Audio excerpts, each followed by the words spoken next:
is author A.R. Shaw with Apocalypse Queen Radio, and I'm on today with author Steven Konkoly. I have to say that this is a copyrighted podcast for Authors on the Air Global Radio Network. And hi, Steve, how are you doing? Absolutely fantastic. And yourself? I'm great. Awesome. So why don't you start by telling us, let's see, what you're working on right now? Absolutely nothing. I'm just kidding. Yeah. That's probably the last thing you want to hear on your podcast. No. So it's been kind of a busy summer, despite not really doing as much as I usually do. So I've I actually people probably noticed that I've published 3 or 4 novellas. Kindle Worlds went away, and that was I kind of republished those as I saw fit, and that worked out really well. And then I've been working on a series of kind of introduction novellas to my 2 main series, The Perseid Collapse and Black Flagged. And so it's some new material. Yeah. I've been very over the last week or so, I've been very active with that. So the Black Flagged novella Inception is, I say 85% new. It's mostly new material. I robbed a chapter from the series, and the Perseid Collapse is all old material. So, but I've just kind of I wanted to have something that I could offer to new readers, people that haven't given the series a chance, and it was a lot of the techno thriller aspects with a little bit of the Fletchers thrown in. So the main story of the Perseid Collapse is totally intact in those. But yeah, so it's amazing how busy it is just trying to get that stuff done. Yeah, I got a notice today about the new release with the Perseid Collapse, and that's how I met you. Right. Through Kindle Worlds. That was years ago.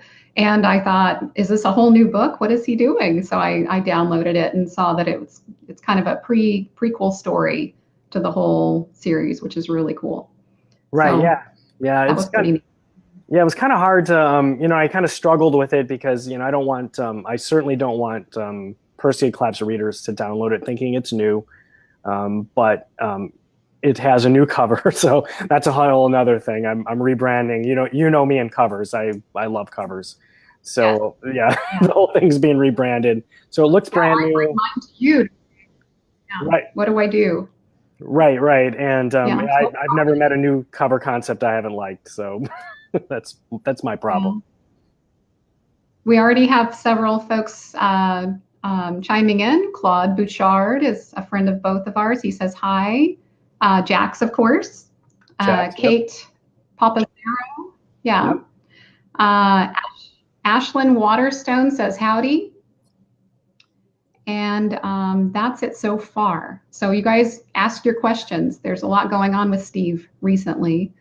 Let's see. Make sure Cloud knows. Go ahead and comment. Yeah, tell Cloud that we're not taking any Canadian comments right now. So he might have to wait. No. Sorry. Oh, okay. We're not giving count. We were picking on him last time with. I know. Yeah, it seemed a little. It got a little crazy, I think.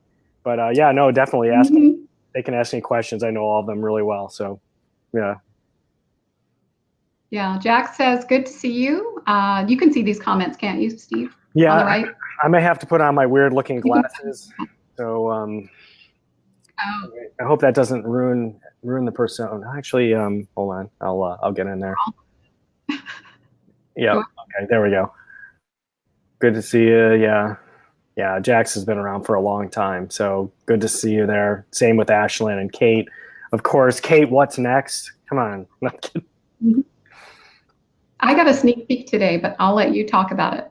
Okay, so I'll briefly.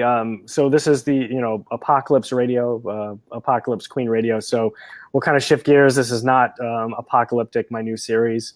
It's kind of I would say it's even different than the Black Flag books. I wanted to kind of explore a different type of thriller. I've written very sequential series in the past. Very very complex, I guess you would say, plots, and that might not have changed with this. I hate to say it. My editor would probably agree that, oh God, there's a lot. There's just way too much going on. But so the new series. You write a lot of action. Right, I do, and it's funny. I've learned a lot working with with a publisher.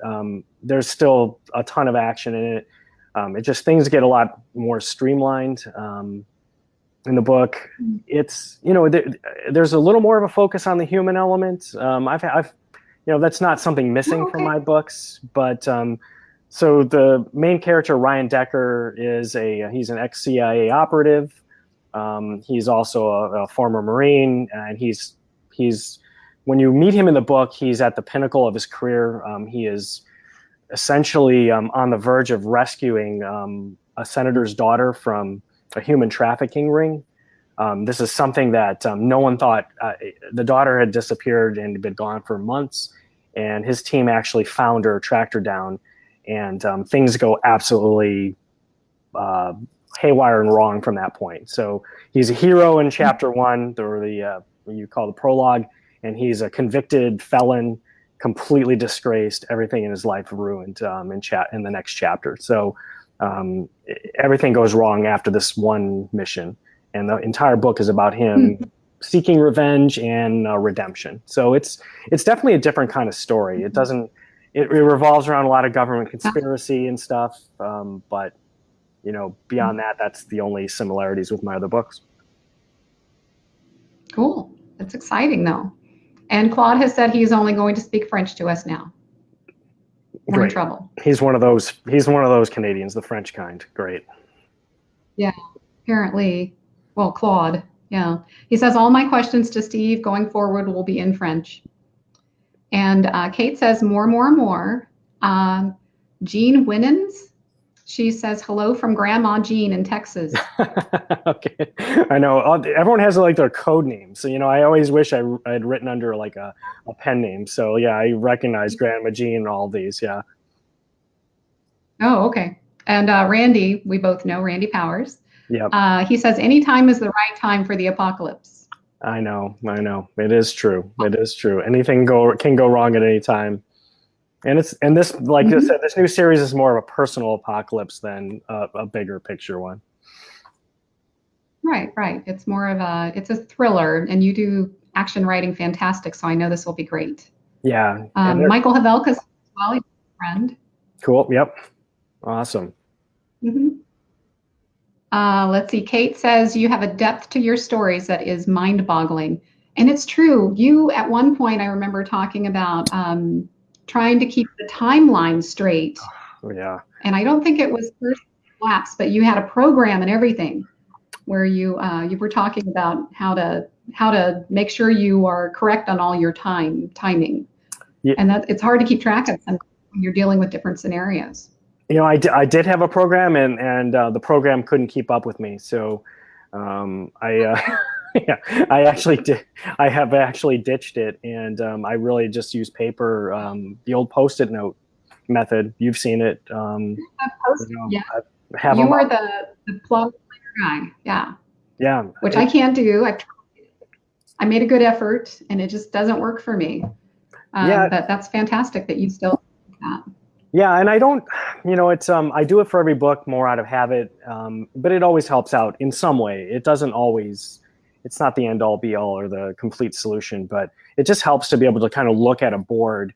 And like I said, my mind kind of like, I'm just seeing the different things everywhere, and I like moving them around. So, and I couldn't do that. I tried it with the computer, and it did help me, but it just didn't feel the same. So yeah, there's a lot going on. I have a funny story about this. I was talking to your wife once at the convention. I think this was in New Orleans at one of the conventions. Right. We were both sitting there. We were talking to the board, and she told me a story about how your daughter had gone in and taken all the notes and moved them around. Yeah, so that was. Yeah, she got about halfway. That was a problem. She got about halfway through that, and that was that was a good moment. But honestly, it probably helped me. It probably helped me to reconstruct the entire thing. because I guarantee you those Post-its did not go in the same place. Yeah. Yep. Probably not. Yeah. I take Oh, pictures. well, I take pictures with my phone now. So, I Oh, do you? I do. Yeah. That was kind of a scary moment. It's like a kid holding your computer over a bathtub. Whee, Yeah. That's Yeah, never very happened. terrifying. And we all have nightmares about those things. Yeah. Yeah. Sorry about the technical stuff, guys. I don't know what's going on. Let's see. If you guys have questions, please feel free to ask them anytime you want. I'll go ahead and start with a couple of questions I've got here. Let's see. Known you for years now, and let's see. The Jakarta pandemic was your first series. It was your first book of the Perseid collapse, really. Right. It was before that series, but yeah. And your latest book was, I keep hearing myself and I shouldn't be. So your latest book was The Black Box. Yeah, right? well, it was my most recent series was the Zulu virus Chronicles. So that's right. Okay. Right, Hot Zone. Yeah, so the last book I wrote actually and published was the third book in that series. Not the last, but kind of the last full-length novel. I'd set it up that I could, so I could continue it in maybe novellas or full books whenever I have the time. But that's like the biggest question I have is like, when are you going to write all these? And I have a couple open-ended series, and I wish there were 3 or 4 of me and I could just get them done anytime. But they will get done in the next year or two. Right. So how many full-length novels have you done now? Wow. I think I have to stop them myself. 15. Is that right? Am I right on that? Yeah. Okay, good. I didn't count. I'm assuming. I know. I'm assuming. And I have you learn. What do you not stress over now? Like whenever you first started Jakarta pandemic, the sign behind you, what did you stress over then that you no longer stress over now as a seasoned author? I stress over everything even more than ever. No, really? No. I mean, I do. You know what it is? I don't stress over the research as much in the initial phases. With Jakarta, I spent months upon months researching casualty rate, literally every aspect. I had charts, how many people would die, so that even if it was casually mentioned in the story, I would feel like it was right, even though those calculations could have been totally wrong. But that's the kind of thing that, like, some of that. Yeah, I know. Yeah, and I still do it now. And I just wrote the synopsis for the second book that I'm going to deliver to Thomas and Mercer, and it was just my editor asking, "Hey, do you have a synopsis for the second book? Just want to see what it's about." And like 8 days later, I finally deliver this thing. And it's like 6-7 pages long. And the reason it took so long is because I would just start looking, and then I'm looking at maps, and I'm looking at this. Does that make sense? And I just, I try very, very hard to just delay that or just not worry about that right away in the beginning, because a lot of it just doesn't end up mattering.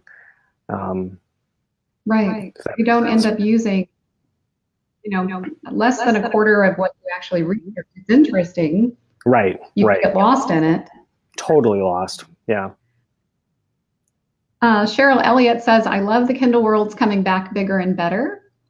Jack says, I have seen pictures of the office and Post-it notes, and I was like, wow. Yeah, he is very organized. Let's see. Randy says, okay, Steve, don't beat me, but Post-Apoc is my favorite. So with all the major family changes going on in real world, I'm wondering if those changes have created a blizzard of ideas and new ideas to worry about. Now, before you answer that one, I too had a son go off to college, and that's kind of how Graham's resolution came about. So, has that inspired any of your new ideas? Moving here obviously inspired the Zulu virus chronicles, because being based in well, I mean, the seeds were there from the Black Flag novels. I mean, the virus is already created. But when we living here, it's it's different. The Midwest is people are going to yell at me. Not featureless. It's it's just it's a totally different landscape than I've ever lived in. You drive 10 minutes in any direction from my house, except for Indianapolis, and it's cornfields and flat. And you feel like you could drive forever. But when you drive into Indianapolis, it's a completely different world. And I don't know, I just started thinking, it just really got me thinking about, so this is like, suburban life, kind of like the Jakarta pandemic, but, in the middle of the very middle of the Midwest. And I don't know, it really made me, it really sparked me to start thinking about like, what could I do here? And aside from a tornado, which is a natural thing, but that's very limited. Suddenly I'm like, what if the Zulu virus from the Black Flag novels, hit here in the Midwest, in the heartland? It seemed like it would be like an ideal place for terrorists to strike, because it would cause so much, national fear. So I know I didn't really answer Randy's question, and your question as well.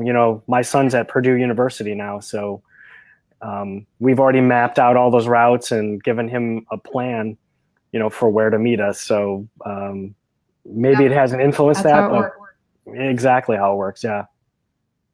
Even though we don't want to think those ways, that things happen, right? And maybe we're a little more paranoid because we're authors and we research so much. Yeah. Let's see. Kate says, what was the impetus for Fractured State? And I just want to remind you, I still have this book that I never got signed by you. Jeez. Right here. Yeah. Oh, wait. Here we go. Awesome. I'll sign it at some point, definitely. So, the Fractured State was, that was a lot of different things coming together. I'd lived in California for a number of years, and I remember you lived. Yeah, I lived in San Diego. I was in the Navy, and so I'd spent several years in San Diego. And water use was an issue, but it was mainly ignored by everyone. The only time I ever really ran into someone who was serious about it was outside of California, and it was when I was in college and I was at Marine Officer Candidate School, and we were shaving. This is like a blast from the past. And when I was shaving, I had the water running the entire time. And this kid would fill the basin, shake his razor, shave, do the same thing. And when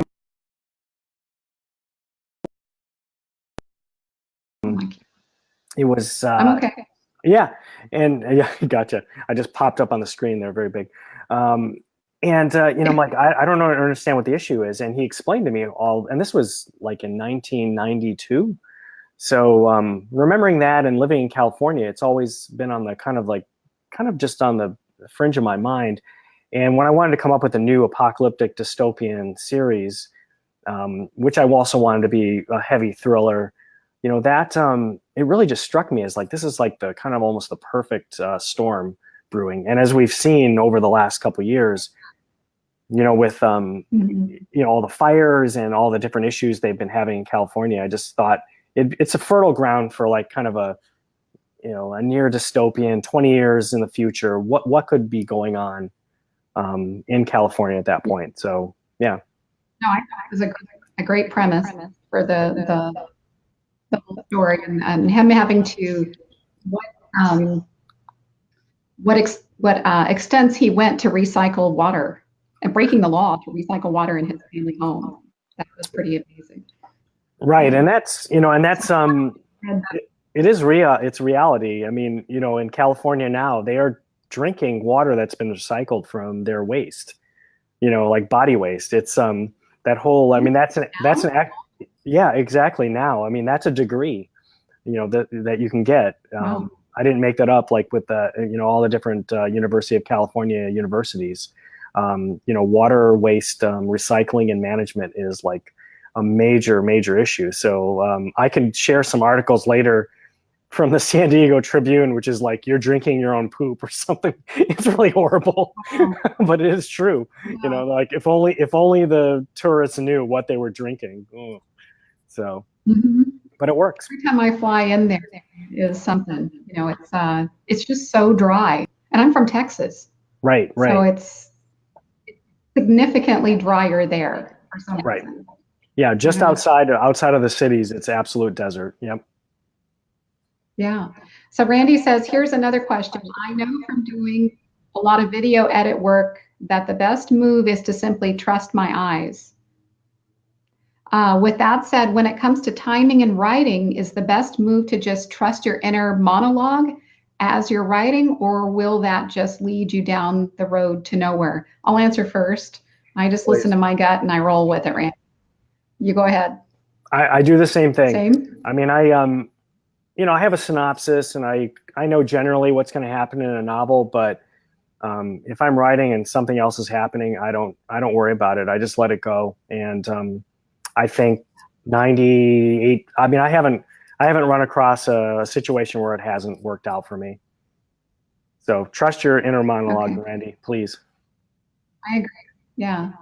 Let's see. Cheryl Elliott says, I always ask, what is the absolute worst review you've ever received? And this is funny because I used to have this little thing with new writers. He's shaking his head. Wow. So new writers would ask me this question. And I said, you know about this. I said, if I get frustrated with my terrible reviews, I just look at Konkoly's. He's doing great, but you have to look at his bad reviews. They're hilarious. Yeah. And so yeah.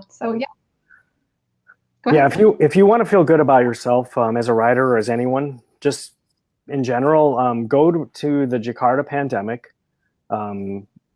somehow select the 1-star reviews and read away. You can spend a good hour just absolutely laughing and chuckling because, I mean, there are some really, there are some classic gems in there. There's like the gunny sergeant who just, he must have figured out there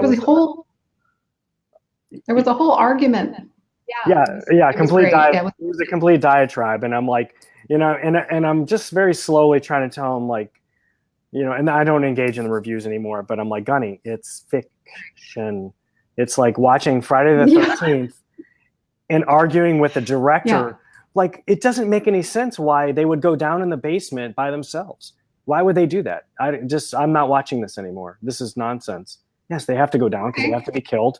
They're going to walk out there. They're going to take a shower in the middle of a complete massacre because, that's Friday the 13th. So, yeah, it's kind of funny how to handle that. I don't handle it anymore. I just let it go. But it's taken me a long time to get there, a very long time. Yep, I think that's great advice, though. Let's see. Randy says that I'm a researching fiend. I'm your Jakarta research experience right now, Steve. Okay. Yeah. But they call that the rabbit hole, and we've all done it. So you have to, and we know that Randy's working on something right now. Yes, he is. So he asks a lot of these questions, and it's tough. Ashlyn Waterstone says depth is in the details, and that's very true. Oh, I like that. That's a really good saying. Let's see. Chris Kern Dixon says, so glad my daughter just moved out of California to Texas. Yeah, well. We'll see. Let's see. Oh, I'm joking. I don't know anything. My next book's set in Texas, so she's in trouble. I'm joking. Yeah, there can be lots of trouble in Texas. I'm from there. So let's see. So what is your next book? I think we already touched on that one, Cheryl. Let's see. While you guys get your other questions together, I'll ask him a couple of mine. Let's see. What started you on the writing path? So whenever you were only writing 2 hours at night, or you would get up at 4 a.m. and write for an hour and a half and then go to work? Yeah, I didn't. This is how you. I just actually told this. I tell the story every here and there, and I don't do anywhere near of I'm a writer, so trying to explain this story doesn't really work for me. It's easier to write it, but the Jakarta pandemic, it just kind of popped out of nowhere after a very interesting kind of neighborhood experience. It was what I call a camping trip gone awry. Actually, it was a great camping trip. It was with our neighbors. The only problem was that when we showed up, and we had been planning this for weeks, and everyone very excited about it. We get there and they said, "Oh yeah, just I don't even know how it came up. They're like, our kids were vomiting and had high fevers last night, but they're fine now. And we're like, okay. Oh my. Yeah. And I look over and, our tent, the big oversized, you can stand up in tent is like bouncing at the seams. All like our two kids and their two kids are just jumping around and bouncing around in there. And I'm like, oh, okay, so they're all good. So everything was fine. We go home. Yeah. I mean, like they're vomiting and high fevers. Like how high? Like 100, 102. But they're good. Everything was fine now. And they looked fine. Sort of. Mm-hmm. So after the 2-day weekend, we get home and everyone in my family gets sick, like a variety of things, stomach flu, fever. They all got off easy. I got what the doctor thinks was a norovirus, if you've heard of that. That's I think that's the catchphrase for anything they can't diagnose that just really screws with you. Your stomach is the norovirus.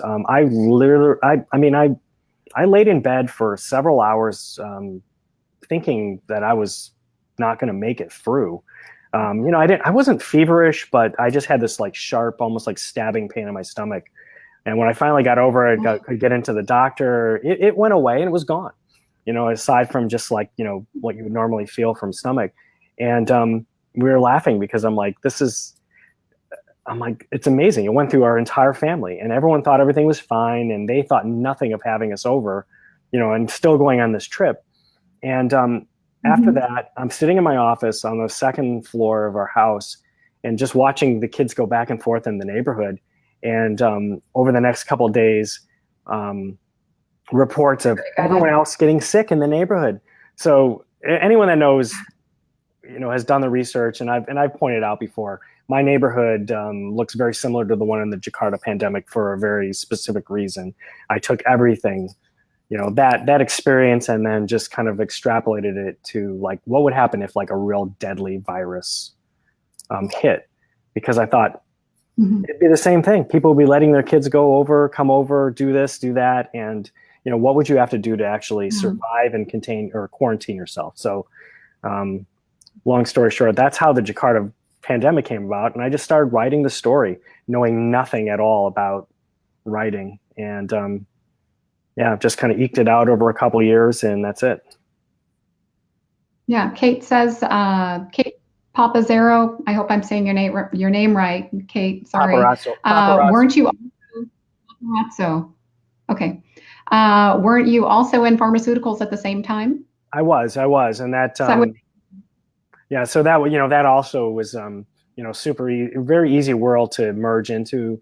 The Jakarta pandemic, it seemed to make sense, and I took a lot of I took some liberties a lot in terms of as authors do. Yeah, how it works, but a lot of it was, I wouldn't say it was exactly crazy or that far out there, but in terms of like the territories, the manager was totally off the wall. My boss at Pfizer at that time loved that book because he's like, oh my god, he's like you couldn't kick my ass. I'm like, I agree. So, but we had some interesting discussions about that. He's like, God, that's everyone was trying to figure out who was who, and no one was anyone. But it was fun. It was a really fun book to write, given that. Well, I know that you are also a huge reader. What are you reading right now? Wow. I used to be a big reader. I don't feel like I read as much anymore. Yeah, I do. I feel like writing has kind of gotten me out of the habit. I'd honestly have to go onto my Kindle to figure out what I've been reading. I do read a lot of like my old favorites, Stephen King. I try to I try to kind of read outside of like, what I've been writing and reading over the last couple years. It's kind of like, may sound like kind of counterintuitive to say or odd, but I do kind of get a little, no one listened to me. Keep reading all these books. We're writing great ones, but I do get a little burned out on a lot of the similar stories and things. So I try to really go wide. I'll recommend this one book. I'll pick up something totally different too. I can't get the screen right. So The Warrior's Ethos Oh, what's that about? by Pressfield. Yeah, excellent. He wrote, what is the name of that other book? The Gates of Fire, and it's amazing. It's incredibly well written. If there's a book to recommend that I've read recently, it's these. It's about the Battle of Thermopylae. Oh, wow. Yeah. And holy moly, yeah, it's excellent. Okay. So to read out of genre, this is something to glean from as a writer for sure. Oh, cool. Oh, that's interesting. Yeah. Yeah. Favorite new author. Sorry, go ahead. Yeah. Yeah, I read all. I know, I do too, and I'm looking at my Kindle right now, right here, and I have Umberto Eco. I've been reading The Name of the Rose. My son recommended that. Very. What else did he passed away recently, didn't he? I don't know. I have to think. He did last year. It's just deep writing. It makes me feel like, like I'm writing Dr. Seuss books when I read this stuff. That's how I feel. Seriously. And the other one I read, I highly recommend, is it's Completely Addicted, is Gentleman in Moscow by Amor Towles. Oh, I read it. Yeah. Fantastic book. I just couldn't stop reading it. Totally different. It's like, it's not an action. It's not anything. Well, it's a true story. Yeah. It was based on a true story. Yeah. That's what I like about it. And his style of writing and the humor is just awesome. I love it. So. Mm-hmm. Yeah, it's based on a true story, and I thought it was extremely well written, and what a character he was, and how clever. I can't even imagine. I feel like the people from World War II, we just don't make them that way anymore. No, you think about how they. They went. The echo's driving. Yeah, it's a little intense. No, I like it, and I also like the Soviet Union aspect. The Red Russia, just everything because you can really actually see the progression of the Soviet Union from the revolution and on, through his eyes and through his experience, and it's really just so well done. We're watching The Americans right now, and I love this. We just started it. We're like just binge watching this thing, and I'm like, oh, it's such an awesome series. Yeah, it is fantastic. Yeah, kind of an echo. Okay, let's see. I know a lot of the answers to several of these questions. What is a typical workday for you, and can you explain the green juice? Do you still do that? Do you know what I'm talking about? Who asked that? The green juice? Years ago, there was, the celery. The celery juice. That's my question, yes. Okay, so so my typical work day now has changed drastically. I'm up with, so my son's at college, so we have my daughter home. She leaves the house around 7. So we're up around 6:30, just coffee, a little breakfast, hanging out. Then after that, we walk the dog. I, work out, that kind of thing. Our goal is to be writing in the office, kind of doing stuff at 9, and take a break for lunch, and then I usually spend most of the afternoon, continuing to write or just do admin stuff, marketing, promotion, any of a number of things. So it's a pretty standard work day, and I don't really go beyond that anymore. If I'm pushed up against a deadline, it's a totally different story. Like Kasha she hates it when I'm like up on a deadline, because I'm literally up at I'm writing at 6 and I don't stop writing till 9 or 10. And it doesn't matter how far in advance I plan out all my word count and everything, that's where I end up. Like I'm always just doing that for two straight weeks. I don't talk to anyone. I don't do anything. I just kind of write. Right. I'm lucky if I get one question answered. Yeah, exactly. Yeah. I always know when you're on a deadline. Yeah. No emails are answered. Nothing happens. Facebook is dead. I'm just kind of like, just gone. Yeah. But you have to lock it down. Yeah. Right. And I hate to do it because every time I'm like, no, I'm going to give myself plenty of time. But I think just by the nature of the work and it just things toward the end kind of nothing ever works out exactly I planned. The word count always goes longer. And then I go back and it just, Kasha's gotten you very, very, very used to that, that period of time. Mm-hmm. Yeah. I hate the deadlines, but it has to happen at times. Right. So you used to do this thing where you would like, I still have this terrible echo and it's not working. Can you still hear me? I can hear you fine. Yeah. I can hear you fine. Okay. So there was this you did something with celery and you used to blend it and you would run farther or something like that. You used to talk about that. Do you still run every day? Is that something you're still doing? I don't run every day. I have all kinds of different things I do. I like to change it up, but yeah, the celery juice is something I would, or any kind of green juice, kale, kind of crazy stuff like that. Yeah, I used to have, I don't do this anymore, but I probably should go back to it. No, I get up, I have like 2 glasses of water. I would make this green crazy juice, drink that, then have some coffee and then go for a run. And I wouldn't eat breakfast, so I'd have lunch. And it worked out great. It just, I don't know. It's like anything you do habitually. For me, I just like end up stopping doing it after a month or two and kind of go on to something else. Cause it just, any kind of strict routine I think is a problem. Mm-hmm. But we keep adjusting in our lives, right? So every time I talk to another author, we're always talking about health too, because it's such a sedentary activity. Yes.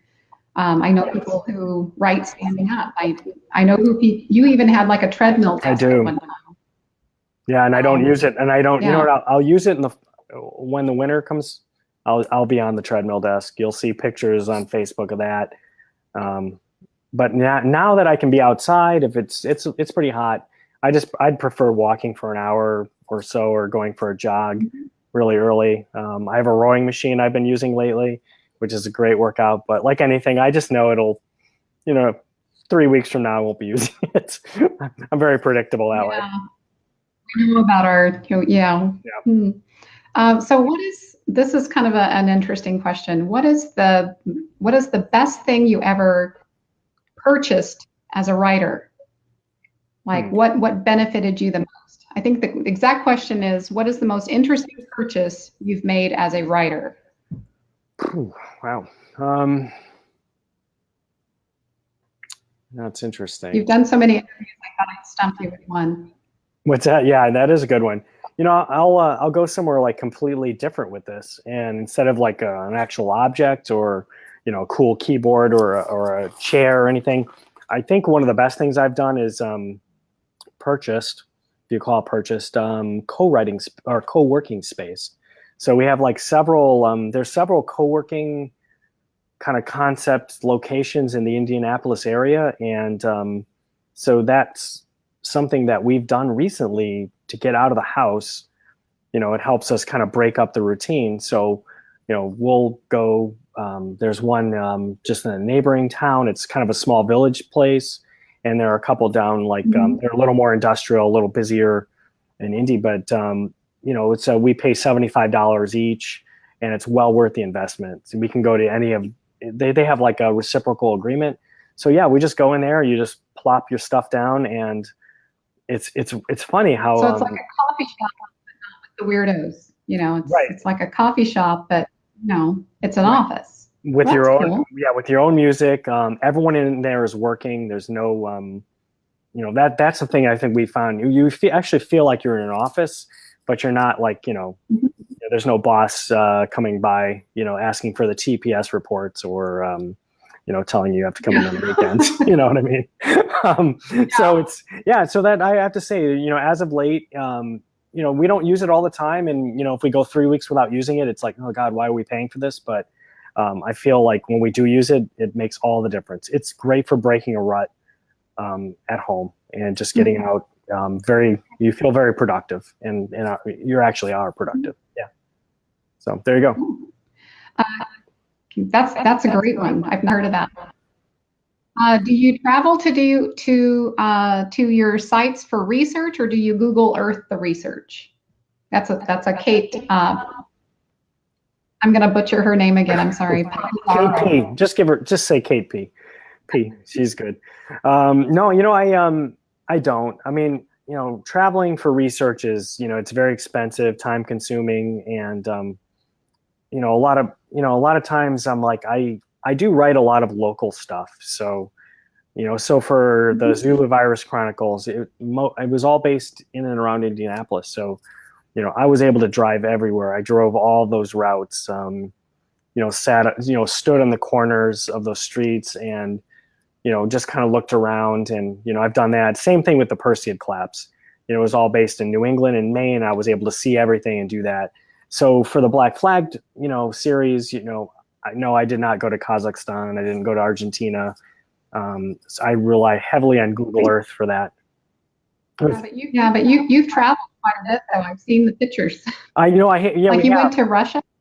Yes, but it's all after the fact. So yeah, I've been all yeah. I never go like ahead of time. So I took pictures in Stockholm on a street where a big scene in that book, the second book in the series, took place. And unfortunately, the apartment building, the facade was under construction. So I couldn't get a good picture. I got a picture of the cafe to the left and everything. You can kind of see it, but it was a major disappointment. I had totally busted ass to get over there right before we drove out of Stockholm, and it didn't pan out. So it's kind of funny. Yeah. Yeah, and Randy's right. Randy's right. They are a lot of the places we go to are a lot of them are called incubator spaces, co-working spaces. It's a nice buzz. Young people, older people, all kinds of people, and you just feel like you're amongst coworkers, but you don't owe them anything. So it's kind of nice. There was something like this in the Northwest, and it was called the Innovation Den. And there are several of those. There's some in Canada. Yeah, so it's pretty cool. And there's usually a coffee shop connected to it. Right. You feel like you're in an office. Right, and a lot of them they actually have good coffee machines, and all of them have beer on tap. But we're never there late enough. Yeah, they do, but we're never there late enough to actually, where I don't feel like, a weirdo, having a beer at like, 11 in the morning, Not that I'm opposed. Some of those among us do not have a problem with that. I have no problem with that at all. But... No. Okay, so out of all the books you've ever written, which is your favorite? Which is your favorite? Yeah. Well, I mean, that's just. I love the Jakarta Pandemic, but I have a love-hate relationship with that book because I've edited it, I've changed it so many times. I mean, this book was like 90,000 words when it was first written. It was a mess. I mean, it was like, just dialogue. It was terrible. I mean, if you read it now, you'd be like, I just can't. I'm not doing this. And it's changed so many times. It's gone through so many edits. I've actually had it. I mean, even within the last 2 years, I'm like, I need to send this through editing again because it was just so. As a brand new writer, as a first book, I did. It just so. I would say that's probably my favorite book just because I've spent the most time with it. But on a more like contemporary, as of later novels, I love the Fractured State series because, I spent so much time building that world. I mean, the Perseid collapse, I mean, I love all of them. They all have their absolute appeals to me. The Black Flag books, the conspiracy and the convoluted plots are awesome, but the world, I spent a lot of time creating the world for Fractured State. Thinking 20 years out is it's fun. It's a lot of fun. It's almost harder than going into the future where you can just make shit up, so I couldn't just make things up. It had to be sort of kind of recognizable but different enough. So I think if I was a little bit of that was what's that? I got to do a little bit of that with Surrender the Sun with the Maunder Minimum. Exactly. And Mini Ice Age. It is cool playing in the future. Yeah. Until it comes true, then it's not so cool. Yeah. Right. Yeah, exactly.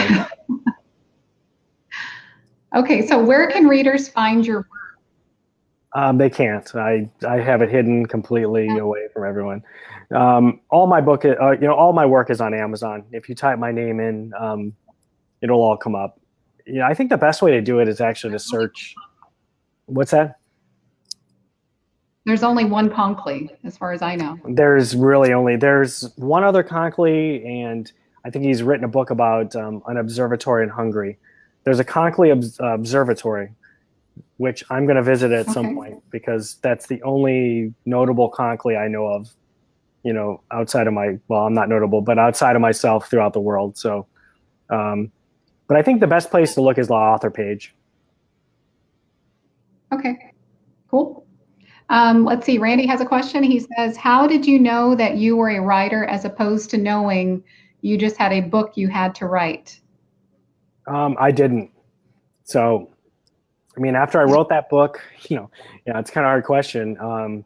People started buying it, and I'm like, much to my surprise, trust me, like I wrote that, I had no idea what to do with it. I had no idea if anyone would read it. But after writing 180,000 words, I'm like, well, I'm just going to make it available to people. Mostly, I was actually more interested. I'd read about ebooks, and I definitely, that was the first thing I actually made it available in, because it was the easiest.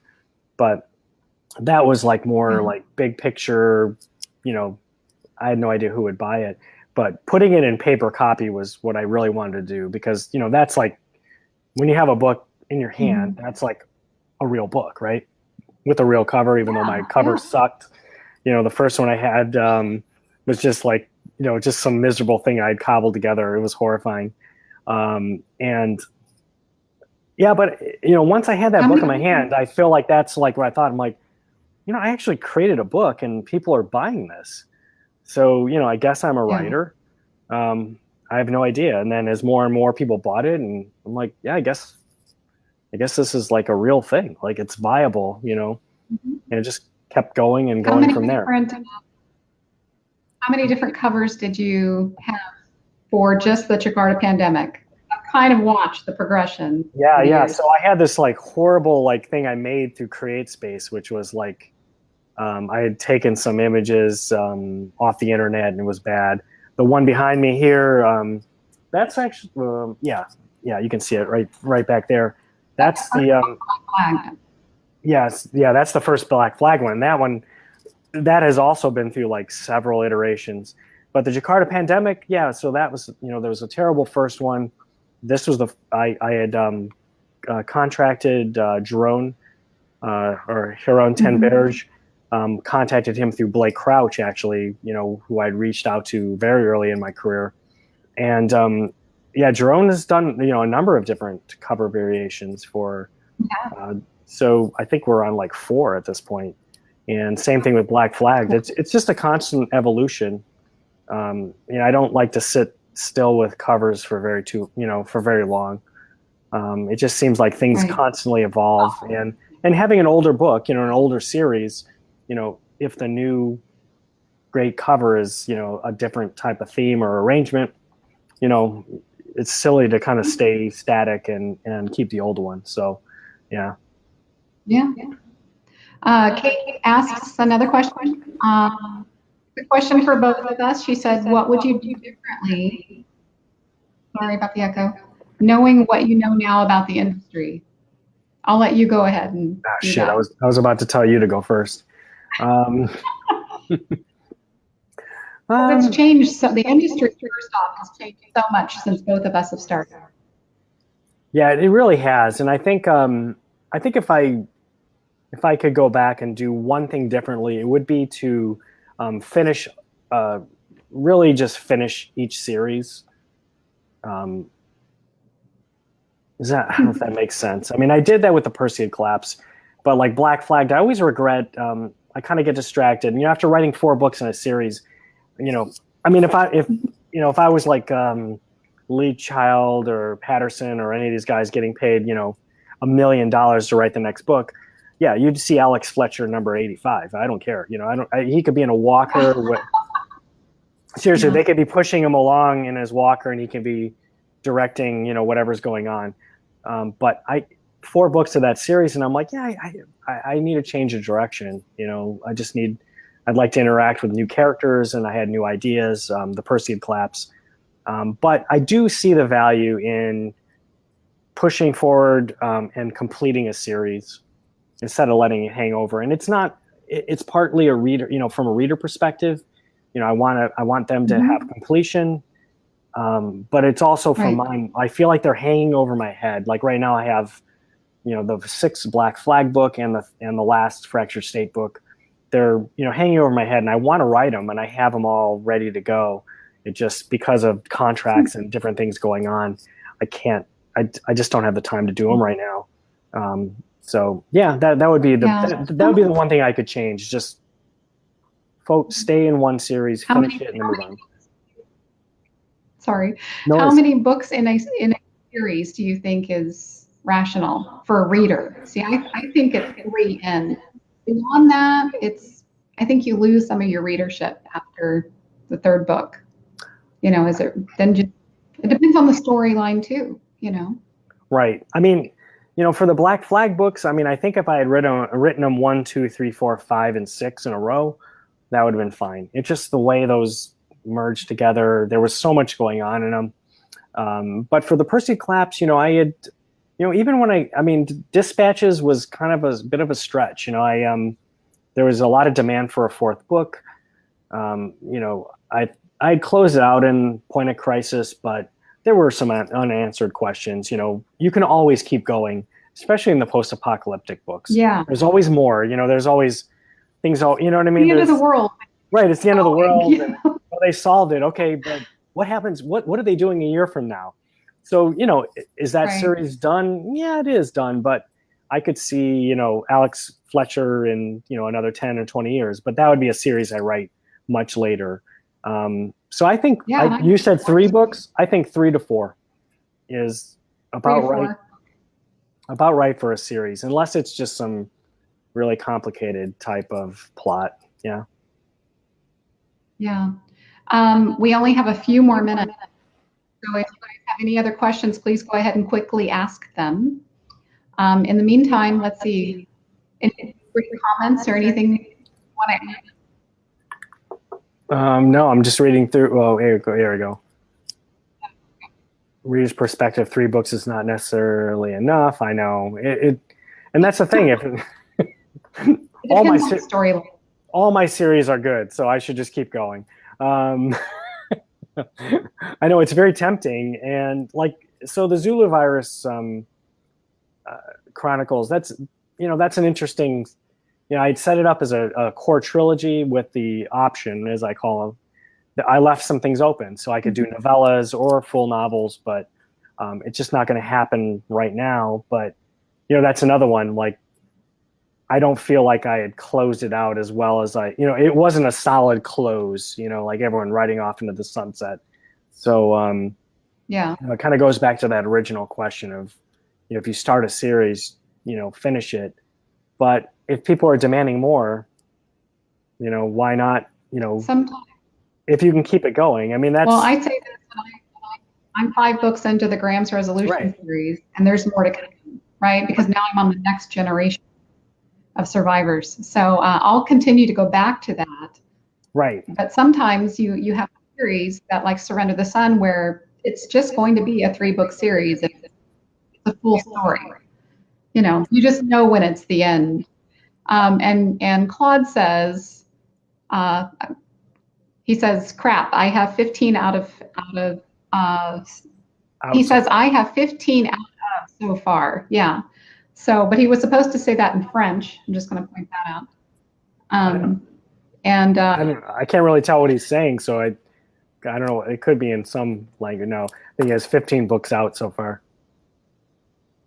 Oh, all in the same series? Yeah. But so Russell Blake does that too. Yeah, he does. And people like it. I mean, the Jet series, 17? Yeah, and readers like it. That's insane. And honestly, I mean, this is totally me. I truly get a little bored after, I would say, I think I hit the 4-book point. I'm like, I need to do something else. And it's hard because, so I went to the Perseid Collapse and then other things. I got a contract with Thomas and Mercer, and it was like 3 years before the 5th book in the Black Flag series hit. That's a long time, and I loved that. I loved the 5th book. I loved writing it, but it wouldn't have been the same if I had written it right after. It absolutely wouldn't have. So I think everything is meant to kind of flow as it is. Okay, we got just a few minutes. Randy says, for you both, do you conceive your series as a series before you begin writing, or do your books ever screen and then you have to continue? We're different types of writers, so I know mine. I know mine will be a series before. Yeah. Because he's a planner, plotter, and I don't really. I'm not really sure. So I just I sit at the desk and it comes to me, and then I write that story, and then it ends, and then the characters continue, and then I'll write the next one. So, and then real quickly, Kate says, AR, I haven't read you yet. What should I start with? Graham's Resolution, the China Pandemic. Yeah. Thank you. Definitely. And Steve was great and a great mentor for me. So, okay, it's been great to have you on. Yeah, definitely. Yeah. Sorry, I had a little snafu last weekend. Oh, no, don't ever worry about that. That's no big deal. Yeah. We all have lives. College boy issues. So it all worked out. Yep. Cool. Yeah, no worries. Anyway, thank you everyone for attending. And I don't think there's a show next week, but after that it is, and I can't remember who it is yet, just right this second. So just 1 second. It is going to be, it's going to be Glenn Tate and Shelby. So they will be on next. Thank you guys very much for attending. Have a good evening. Bye-bye. Thank you. Bye.